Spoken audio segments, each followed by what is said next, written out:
Habit mjeku jap se duhet të konsumoni sa më shumë peshk. Për të mbajtur trurin të shëndetshëm është e rëndësishme ta bëni peshkun pjesë të rregullt të dietës tuaj.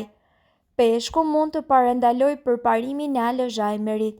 Peshku është një ushqim i shkëlqyer për të ndihmuar ata të cilët vuajnë nga pagjumësia. Fal përmbajtjes së lartë të vitaminës D, e cila është thelbësore për gjumë të mirë, peshku përmirëson edhe cilësinë e gjumit.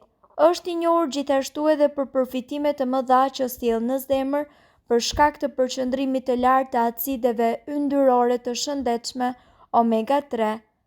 Peshku është një burim i shkëlqyer i vitaminës D. Ata të cilët konsumojnë peshk rregullisht mund të kenë shëndet më të mirë të kockave dhe një rrezik më të ulët të artritit. Prandaj siguroni që të përfshini peshkun të paktën një herë në javë në dietën tuaj.